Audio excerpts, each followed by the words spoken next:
Bonjour à tous, alors aujourd'hui je vous propose un exercice sur le calcul littéral et sur les équations. Donc c'est un exercice qui est tiré du sujet d'Amérique du Sud qui est tombé en novembre 2017. Je te propose donc de faire cet exercice, donc de mettre la vidéo en pause et lorsque tu auras terminé de mettre la fonction play afin de pouvoir voir la correction et les explications. Je suppose que tu as eu le temps de faire cet exercice, donc nous allons corriger cela ensemble. Donc déjà on va commencer par lire l'énoncé. On nous dit que Léo choisit un nombre, le multiplie par 6 puis ajoute 5. Julie choisit le même nombre, lui ajoute 8, multiplie le résultat par le nombre de départ, puis soustrait le carré du nombre de départ. Alors déjà la première question nous dit que Léo et Julie choisissent au départ le nombre moins 3. Alors la question A, on nous dit quel résultat obtient Léo. Donc là on va faire Léo. Donc déjà on sait qu'il a choisi au départ moins 3. Il a choisi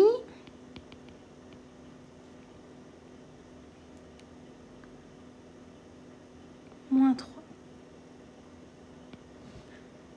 Alors, ensuite, on sait que l'étape d'après, c'est il le multiplie par 6. Donc ça nous fait moins 3 fois 6, qui nous donne moins 18.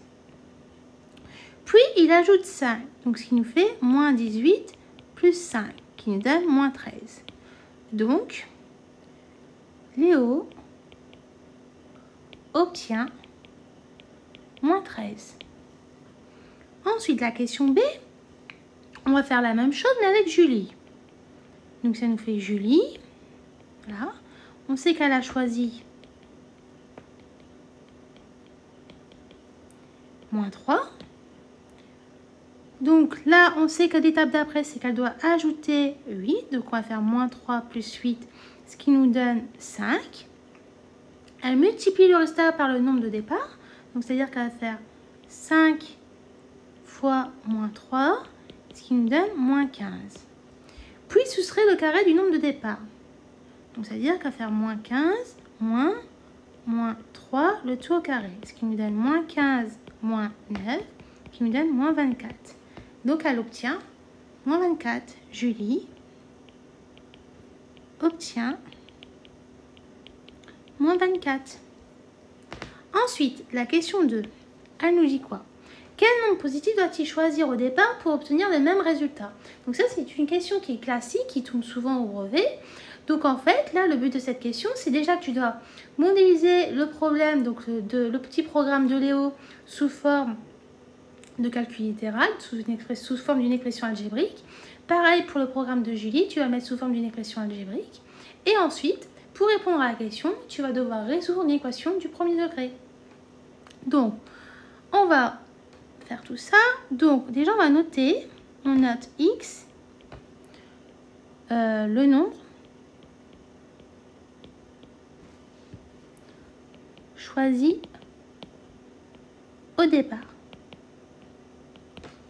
Donc déjà, on va faire pour Léo. Donc, on sait déjà que il choisit x, d'accord? Ensuite, il va le multiplier par 6. Et ensuite, il va ajouter 5. Donc moi, ici, je vais mettre des parenthèses, mais en vrai, tu n'es pas obligé de mettre les parenthèses. Pourquoi? Parce que, en fait, il y a la priorité de la multiplication qui est là. Donc en vrai, les parenthèses que je viens de mettre sont inutiles. Mais c'est vraiment pour te montrer étape par étape ce qu'on est en train de faire. Donc lorsque tu vas calculer, ça nous donne 6x plus 5. Ensuite, le petit programme de Julie, si on le met sous forme d'expression algébrique, ça nous donne quoi? On nous dit qu'au début, elle choisit un nombre. Donc ici, c'est x. Ensuite, qu'elle va ajouter 8. Donc plus 8.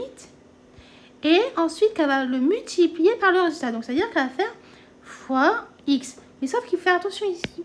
Si là, tu laisses comme ça, ben là, la multiplication, elle est que sur 8. Sauf que là, on multiplie le résultat par le nombre de départ. Et le résultat ici, c'est x plus 8. Donc là, il faut vraiment mettre les parenthèses. Donc, c'est important. Ensuite, on nous dit quoi? On nous dit, puis soustrait le carré du nombre des départs. Donc, ça veut dire qu'on va faire moins x au carré. Donc, si tu veux, on va soustraire tout ça par x au carré. Sauf que là, j'ai mis les parenthèses vertes, mais en vrai, elles sont aussi inutiles. Pourquoi? Bah, comme tout à l'heure, c'est une multiplication. Et la multiplication, ici, elle est prioritaire. Donc, ensuite, on va calculer pour voir aussi si on peut simplifier. Quand tu fais x fois x, ça te donne x au carré. Quand tu fais x fois 8, ça te donne 8x. Donc, ça fait plus 8x. Et ensuite, moins x au carré. Ce qui nous donne 8x. Or, ici, là, le but de la question, c'est quoi? C'est de trouver le nombre de départ. Donc, bien sûr, c'est un nombre qui est positif, qui permet d'obtenir le même résultat pour Léo et pour Julie. Donc, on va devoir résoudre une équation. On veut donc résoudre l'équation 6x plus 5 qui est égal à 8x. Or, comme tu sais ici, quand tu arrives dans une équation typique, donc là c'est une équation du premier degré, tu sais que tu vas devoir passer tous tes x à gauche et tous tes nombres à droite. Donc ça veut dire quoi? Déjà on sait que là ça va être ce qui équivaut à, donc n'oublie pas l'abréviation, hein. Quand je mets CQA, ça veut dire ce qui équivaut à. Donc 6x, lui, il est bien placé, d'accord? Ton 8x, quand tu vas le passer de l'autre côté, ça va devenir moins 8x, parce que comme tu sais, quand tu passes ton 8x à gauche, eh ben, on va devoir avoir son opposé, et son opposé, c'est moins 8x. Pareil, le 5, lorsqu'on va le passer à droite, on va avoir l'opposé de 5, donc c'est-à-dire qu'on va avoir moins 5. Donc ça équivaut à moins 2x qui est égal à moins 5. Or, nous ici, on ne veut pas avoir moins 2x, on veut avoir x. Donc, tu vas écrire moins 2x égale moins 5 et tu vas diviser chaque côté par moins 2. Parce que nous, on va avoir x. Donc, ça équivaut à quoi? Ça équivaut à dire que x est égal à 5,5. Donc, si tu veux, à 2,5. Sauf que là, on ne s'arrête pas là. Pourquoi? Parce que la question, c'est quoi? C'est quel nombre positif vas-tu choisir au départ pour obtenir le même résultat? Donc, il faut que tu termines par une phrase réponse. Il faut donc